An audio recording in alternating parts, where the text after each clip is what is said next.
Welcome to Avatar State of Mind, a podcast exclusively dedicated to the universe of Avatar The Last Airbender. From The Last Airbender to The Legend of Korra, the comic books, the Kyoshi novels, this is your number one stop for Avatar content. My name is Sam DeCoste, and I'm joined by Aaron Miller to spend the next 30 minutes with you talking about the Avatar universe. From the Northern Water Tribe to Ba Sing Se and Zuko's honor, of course, we've got you covered. This is Avatar State of Mind.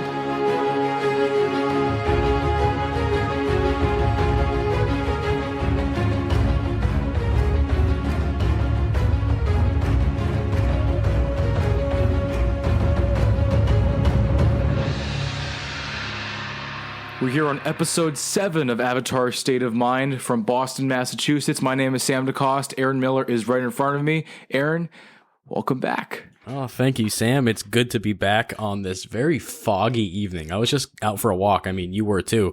And it's just so foggy for being like, 6 p.m.? Doesn't make any sense. It doesn't. This is how autumn in the Northeast goes. But speaking of fog, you know what fog is made of? Water? Water. That's a perfect segue, Aaron, into our first episode of the day. Today, we continue our series-long recap of Avatar The Last Airbender by spending each episode talking about individual chapters. We'll break down every chapter of Avatar from books 1 to 3, from The Boy in the Iceberg all the way to Sozin's Comet.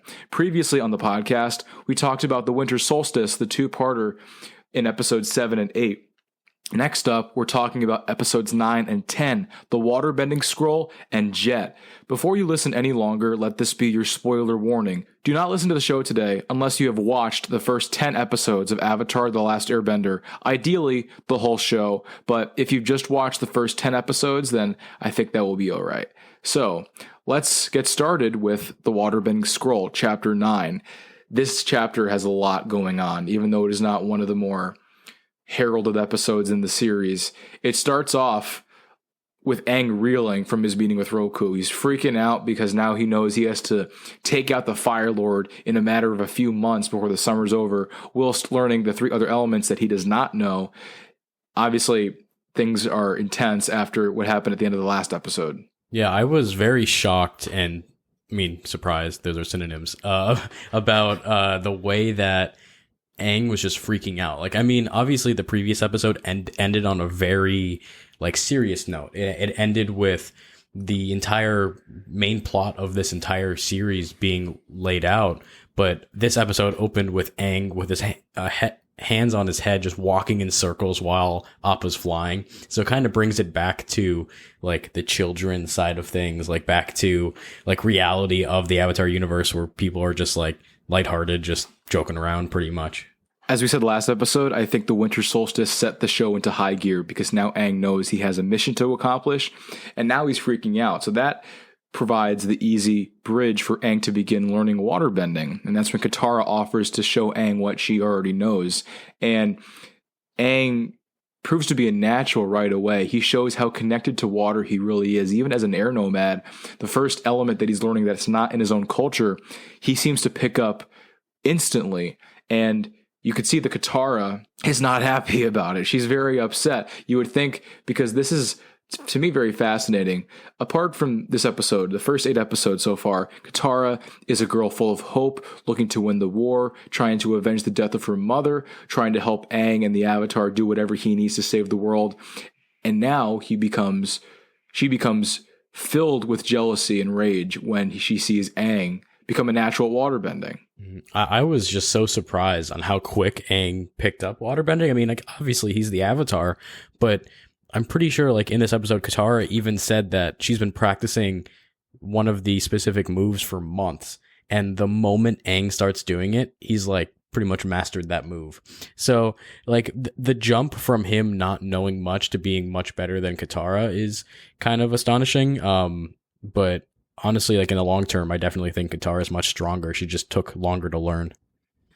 So then they go to the market because Aang and Katara practice their supplies down the river, which is a great line in this episode.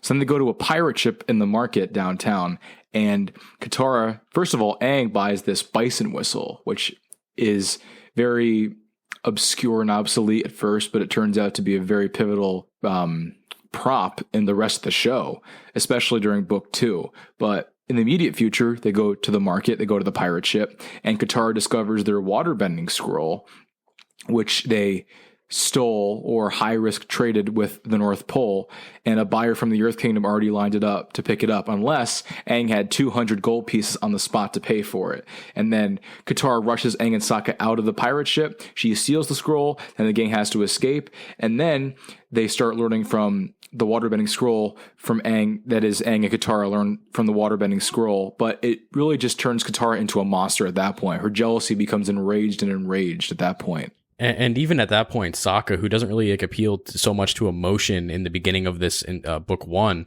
he saw how enraged Katara got, and he was upset for Aang because of the way Katara was treating him. And in reality, like, usually Sokka's the one who's mistreating people. So this is definitely a switch in character, and it shows the depth in Katara's character, because she's not just like this joyful person. She does have like a darker side. I think the biggest notice in shifts of character is the moment that Aang masters the water whip on his first try, and Katara just yells at Aang out of pure rage and jealousy, showing a side that Katara, the cheesy hopeful, never had before. And that really showed that Katara is not the person we thought she was. She does have depth, like you said. And I'm pretty sure, like, as soon as Katara stole the waterbending scroll, we see the cabbage merchant again. And this scene, I love this scene so much. Whenever I think about the cabbage merchant, I think about this scene in particular. This is the second time he's mentioned, and he specifically name drops Omashu. I think that's just fantastic, because for fans who aren't really established in this universe, when he says, "Oh, this is like the worst since Omashu," people who that's the first time watching, they can automatically see the connection because of the name drop. But I mean, for fans like you and me, we obviously know how special this character is in the entire series and the entire universe, actually. I knew you would bring that up. I knew that you could bring that up. So let's pivot over to somewhere in the sea where Iroh and Zuko are sailing, trying to keep up with the Avatar's trail. But then Iroh sets the ship's course somewhere else to search for a lotus tile for his Pai Sho board somewhere in the market in the mainland. And Zuko is absolutely furious because Iroh is risking losing the Avatar's trail and losing everything that Zuko has been chasing for the past 3 years, just so Iroh could find a tile for a board game. And then they visit the market, and this is a very funny scene where Zuko and Iroh are watching their crewmates carry all of the useless junk that Iroh is buying, including, which I know Aaron has very special meaning to you, the Sungi horn, which Iroh buys. And the Sungi horn becomes Iroh's anthem throughout the whole show. Aaron, do you want to talk about the horn a little bit? Yeah. I mean, I actually never noticed this part until I rewatched yesterday. I never noticed this is where he bought that instrument. I mean, this instrument, like Sam said, it follows Iroh the entire show, even until the very last scene of the entire series. So just seeing like the moment when he finds this item, which sends off the entire show, was just special to me, because I'm very surprised I never noticed it before. It's just, I love all of the connections the creators of the show made from like each point to other points. It's just fantastic. And just the concept of installing the lotus tile in the 9th episode of the series. We're a long way off from the climax of the show, the series finale, and the lotus tile does carry massive significance down the road, but in the short term, it has no meaning. And so it's so incredible to see such a small attention to such an articulate attention to detail so early in the show. I think is amazing, and it shows just how invested that the creators were in this show. So pivoting back to present, they were on the pirate ship and they were looking for the Pai Sho tile, but Zuko overhears the pirates talking about how this bald monk and a water tribe girl escaped with a waterbending scroll. Then Zuko orchestrates a deal with the pirates where they would team up and they would search for the Avatar. They would get the scroll back for the pirates, and the pirates could help Zuko track down the Avatar and send him back to the Fire Nation. But then when we go back to Katara and Aang, after Katara snapped at Aang, she promised that she would not look at the scroll again. Of course, she did not live up to that. the nighttime, she went off to the river to start practicing the water whip again, and her loud frustrations and her just inner rage was too loud, and it ended up attracting the pirates who knew they would be up by the water. They found Katara, and then she gets captured. If we can double back on that, though, the pirates actually didn't know they would be on the water. Remember, it was Zuko who like the pirates were like, should we stop and look through the woods? And Zuko's like, no, you idiot. Like, they have a waterbending scroll. There's 2 waterbenders. They're going to be on the water. And I mean, Zuko is such a young kid in book 1. I mean, the entire show, but especially book 1. And he's already outsmarted pirates who their profession is finding people and stealing from them. So I love that part of this scene. I also love the part where once Katara gives away their location, when Aang gets captured by the net, Sokka's like, oh, what? I'm not good enough to kidnap? And then they snatch him as well. The whole thing about the net, though, do you remember when Aang shot the air blast at the net and it did absolutely nothing? I'm so confused by that. I mean, like, obviously the net had like holes in it, but all of that force from the wind, I thought it didn't even affect it at all. I was like, well, it wasn't an air slice, it was an air blast. So I suppose if he sliced it, maybe the net would have chopped in half, but because it was a blast, it just went through the holes. Interesting. I thought it would still hit the net, though, and like maybe send it off course or like move it out of the way. That's my off the cuff analysis. So that's what I would guess. The chop would have cut it in half, but it was not a chop. Once all the gang is captured and Zuko is preparing for the direct exchange, the Avatar for the scroll, then Sokka starts to flirt his intelligence. Once again, he's showing that he's a very intelligent warrior by successfully turning the pirates against Zuko, suggesting the pirates break the deal for the Avatar, and again flashing his savvy sense of situational awareness, saying, you could sell him for a lot more money if you went to the Fire Nation or the Fire Lord instead of selling it to some prince for a piece of paper about waterbending and splashes. So then that just sends everything into chaos, and everyone's fighting, and Aang is trying to escape, and he's trying to get out of his handcuffs. I honestly think this is the first time when we see how significant Sokka's mind is during combat. Because I mean, like, he's basically the leader of the gang, and there's 2 A's in that gang because gang and Aang. He's just a natural leader. I mean, obviously later on in the show he does stumble a little bit, but this proves that you don't have to be a super talented bender to be a leader and outsmart really anybody. Then the gang escapes and they steal the pirate's boat to get away from this whole scene. And while Zuko and the head pirate with the parrot are fighting, Iroh says, are you too busy fighting to notice that your own ship has set sail? And Zuko says, we have no time for your proverbs, Uncle. But it was no proverb, as Uncle said, as he watched the pirate ship sail away. Then the pirate stole Zuko's boat. And this is perfect. This is absolutely perfect. When I rewatched this episode just yesterday, I took notice of the design of the pirate's boat, and it reminded me a lot of classic like Singapore style boats. Because I mean, I got this reference mainly from Pirates of the Caribbean, when Singapore is in the 3rd movie of that like trilogy, or it's even more than that now.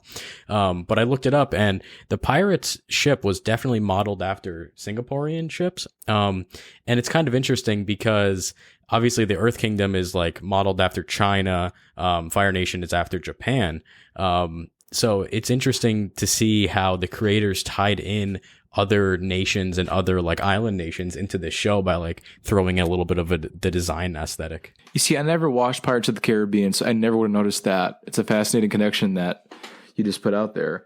So then after Aang and Katara escape, we see Zuko and Iroh panting at the waterfall when their ship is destroyed. And then Iroh realizes, this is his line, Zuko, you're really going to get a kick out of this. The lotus tile was in my sleeve the whole time. And then Zuko, as probably any of us would, we just snatched it from Iroh's hands and just tossed it into the river. And that put a seal on that arc of the episode, because the whole reason that Zuko and Iroh got into this mess was because Iroh wanted to make a pit stop just to shop for a tile in his board game, which he had his whole time. Do you think when Iroh said that it was up his sleeve the entire time, do you think that was an allusion to his membership into the White Lotus? Has to be, because it comes at the very end when we learn his membership. And Iroh, I'm pretty sure he was a member either as soon as he got out of being a general in the Fire Nation army, or even while he was in the army. I in my mind, I definitely connect the analogy of it being up his sleeve to that. So the episode concludes with Aang and Katara virtually developing into intermediate waterbenders, especially Aang. And it sets the foundation for their visit to the North Pole when they take their waterbending skills to the next level. So that puts a cap on the waterbending scroll. Next episode, we're halfway through book 1 now. It is Jet. Jet is probably in my bottom 15% of episodes. I think most people would agree with you. Now, before we even talk about the episode, I want to talk about his name. Jet. It's a very odd name. It doesn't really fit with any name in the Avatar universe, never mind an Earth Kingdom villager. I don't know if you noticed that as well when you rewatched it. Yeah, his name just really shocks me, because I mean, like, we have like Katara, Sokka. It just makes sense for them to be like water tribe names. And then Aang, obviously air nomad. Zuko is kind of like an aggressive name to be in the Fire Nation, but Jet, I'm pretty sure the creators did this to make him that standout character, because like he's very aggressive, like somebody in the Fire Nation would be, but he's against them. So he's just like this standout character. Is it possible? And this just occurred to my head. Is it possible, because we don't know much about Jet's childhood except that his parents were wiped out by the Fire Nation? Is it possible Jet had a different name and Jet is his alias as the leader of the Freedom Fighters? Honestly, I think that's probably the best theory, because, I mean, who would name their kid Jet? No offense to anybody listening to this name Jet. But yeah, I definitely think that could be an alias. Once you watch it, when you appreciate Avatar enough, seeing the name Jet, it just feels like such a cultural misfit to be named Jet in this universe. Moving on, let's talk about the actual episode. Before we even meet the character that the episode is named after, we see Sokka becoming underappreciated by the gang as they seemingly start to stop taking him seriously, where he suggests that they walk instead of fly on Appa to avoid being followed by Zuko. Honestly, that was a great idea. It was. It's very smart, because no wonder Zuko is following them all over the world, because Zuko could track their trail. Yeah, and I mean, we didn't see Zuko in this entire episode. I mean, in every episode prior, we saw him just a little bit, but this episode itself only followed the storyline and inevitable downfall of Jet. But even before Sokka, I just want to pull up this point really quick. The intro to the show shows autumn. It shows all of the trees changing colors and everything. This episode symbolizes change, I think, because it goes from Katara being joyful to seeing that people who seem good could also be extremely bad, like Jet is. I don't want to get ahead of myself, but this episode also shows that it's almost winter. And I mean, summer is, as Avatar Roku says, Aang needs to defeat the Fire Lord before the comet arrives, which is at summer's end. So it's pretty much almost winter. So he's like 2.5 seasons away from having to face his fate. So this episode really establishes like where in the timeline we are. That's a great point, because this episode is really captured in the mind as autumn. When you think of Jet, you think of autumn because of the setting of the leaves changing. I never thought of the concept of change playing such a pivotal role in this episode. And about the leaves really quick. So you know how the hideout is up in like the canopy of the trees. The leaves are changing. So obviously the leaves are going to fall. And the hideout's been there for years, they said. How doesn't the Fire Nation see the hideout when there are no trees? It's a good question. No leaves, I mean. Yeah, of course. Back to Sokka. Katara and Aang are apparently seemingly mocking Sokka's instincts. Whenever Sokka follows his instinct, he's mocked for it and he's made fun of, and he's not taken seriously anymore. And then Jet comes in, saving them from the Fire Nation when they were cut off by the fire. And then we see his fantastic one-on-one combat skills with just a pair of spears and no bending skills. And then the Freedom Fighters, they jump in from the trees and take down a whole Fire Nation campsite by themselves virtually without Sokka or Katara having to do anything else. Can we just talk about Jet's weapons? They're so unique that like I don't think anybody else in this show has weapons as unique and versatile as his. I mean, he could stab, slice, grab, climb, block. What else can he do? And they're basically an extension of his arm. I mean, Sokka's swords are also the extension of his arm. But Jet can literally do anything he wanted with these two weapons that no other fighter has. What made Jet so smooth and formidable as a warrior is his ability to extend his body, using his weapons as an extension of himself, not just to fight, like you said, to climb, to do all sorts of skills. And just visually, Jet is a tall, smooth, and you could say handsome warrior. Everything, what I noticed, maybe everything Sokka aspires to be as a leader and as a warrior in terms of his combat and the way that he commands a room, the way that when he walks in the room, people take notice, people listen to what he has to say. Not to mention he woos Katara right away, you know, being a ladies' man in the process. He also like runs right up to her and like does this like lean into her, and he basically like towers over her. And did you notice that as soon as Jet was introduced into the show, this very unique music started to play, and the soundtrack that we hear to this entire combat scene, we never hear again in the entire show. And it's also, we never hear music, anything like it. I can't remember exactly. It sounds like, I know it sounds like a horn type of music. Like I know we hear Iroh do that every once in a while, but this is just like the sound of it. We never hear anything quite like it. The best way I can describe Jet's moxie, because Jet has a very distinct moxie. When he meets Aang, he says, "Avatar, huh? Very nice." What does that mean? Who do you think you are, Jet? And then Aang responds, "Thanks, Jet." Thanks, Jet. Come on.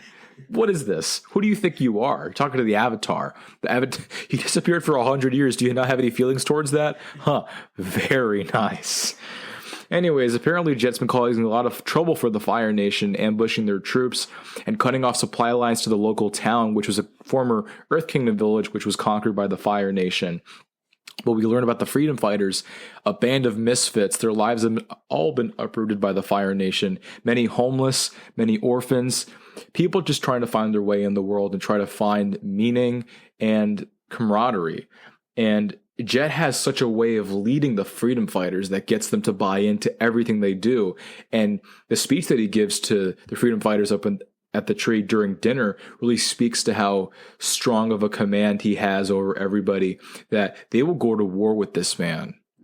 They'll do anything for Jet. I honestly get the impression that all of these people would lay down their lives for this guy, which is just, it's absolutely crazy. And they're a bunch of kids. But they would lay their lives down for this man, for their leader, and he would go to war with them. It unfolds rather disappointingly for the gang, for Jet, but just that camaraderie is something very special that is to be appreciated. But anyways, Sokka goes on a mission with Jet. They try to ambush the Fire Nation army coming in, but then Sokka discovers that it's just a helpless old man. And then Jet and the Freedom Fighters attack him nonetheless. He's just an old Fire Nation civilian, and the fighters hold no mercy, and they were going to probably kill him. It shows how Jet is so wildly obsessed with the Fire Nation that he would associate a helpless elderly man with the merciless, destructive Fire Nation that killed his parents. One is not alike to the other, but he is unable to detach one from the other. You know, I mean, we saw Jet go in to kick this old man in the head with his boots on, which probably would have killed the guy. And then Sokka comes in and basically stops him. He saves the old man's life. And this entire scene just gives me the same vibes that the old man trapped in the cave did back in the imprisoned episode with Haru, where Katara basically convinced him to save the old man. And obviously in that episode, we've already talked about it. The old man wasn't thankful for his life being saved. He just turned them in. And as soon as Sokka let this old man go in this episode, I got the impression that the hideout was going to be found out. This guy was going to go like tell the Fire Nation, but I mean, surprisingly, he didn't. Jet is also, he's very sly. He's very creative. He knows how to cover his tracks. When Sokka tells on Jet for what he did, Jet actually plugs a knife into the bag of the old man to convince Katara and Aang that he's not a thug, but that the old man was sent out to assassinate Jet, which was not the case. There was no knife when Sokka and Jet ambushed him, but he plugged it in to convince Katara and Aang that Jet is still good, that he's not wildly insane. And he turns Katara and Aang against Sokka. Sokka's looking out for their best interests, trying to escape the Fire Nation, and he knows that Jet is no good, but they don't listen to him. And then Sokka actually spots the fighters installing blasting jelly at the dam, and he learns that Jet wants to wipe out the village, including all of the innocent civilians living there, just to accomplish his goal of wiping out the Fire Nation from this valley. And can we just talk about really quick, Appa sleeping on the trees? I mean, this guy is like 10 tons and he's just supported by the canopy of trees. Like, come on. I'm talking about wiping out an entire village with blasting jelly, and you're talking to me about a bison sleeping on a tree?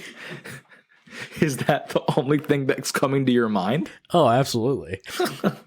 I never even considered Appa. He's so obsolete in this episode. Mm-hmm.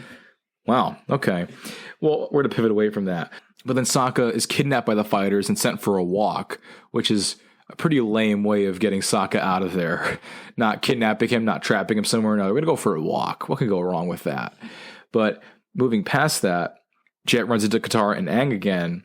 He asks them to bend water out of the geysers so they can flood the river. So when the dam blows, he assures that the village will be flooded entirely, that no one will make it out of that flood.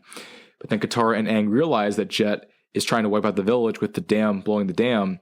And then he stalls Aang with his combat as the freedom fighters prepare to blast the dam. I think that's what Jet was doing, by the way. He was trying to stall Aang. He wasn't trying to defeat Aang. He just wanted to keep Katara and Aang distracted while the freedom fighters got the job done.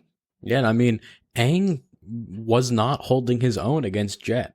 Even though Aang is this master airbender, he's the Avatar. He knows two elements at this point. He cannot fight Jet. Jet is winning this fight. And then Katara comes in and saves the day. And Katara miraculously uses her breath to freeze the water, which is an advanced move that she never does before this. Mm-hmm. That shows the strides that she's made from the last episode, that she is a good enough waterbender to do that. Yeah. That's impressive. It's very impressive. And if we're talking about advancement of waterbending, if one good thing came out of Jet towards Aang and Katara, it's the fact that he asked them to waterbend water they couldn't see. And I mean, the two of them have never done this act before, and now they can. So like it's basically like a training exercise for these two, even though they're being used to kill many, many innocent people. But then at this point, the dam is already burst, and Sokka becomes the last line of defense. He is the last chance of saving the town, and Katara realizes that he was wrong for ever doubting him, that his instincts are right, that they never should have doubted Sokka.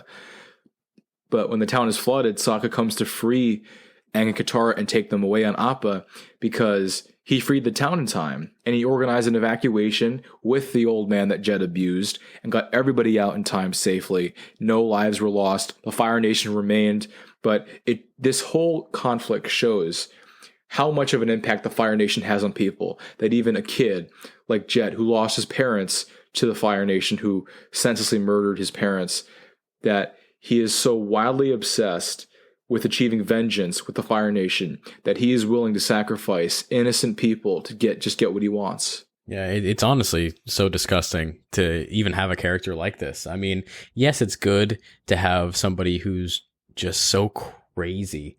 I mean, obviously, like, the entire show paints a picture of the Fire Nation being bad, everybody else being good, but Jet shows that there are bad people on both sides.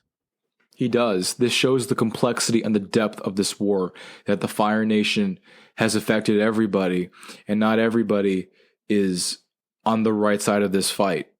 Like Jet, who was what you could say a bad apple, that what happened to him spiraled him into a deranged lunatic who just wanted to kill anybody at all costs if it meant the Fire Nation were wiped out. He would have killed the whole world if it meant the Fire Nation would have been eliminated. Oh, absolutely. And I mean, this isn't the last time we see Jet. And I think that's unfortunate because I think Jet's storyline would have been capped off much better if he was just left alone right here. And spoiler alert, Jet is not left alone. We do see Jet again later in the series. We'll talk about that down the road. But to cap off Jet's character arc in this episode, Sokka told Jet when Jet shouts at him, you're a traitor for freeing the village. Sokka told Jet, no, you're the traitor. You became the traitor when you stopped protecting innocent people.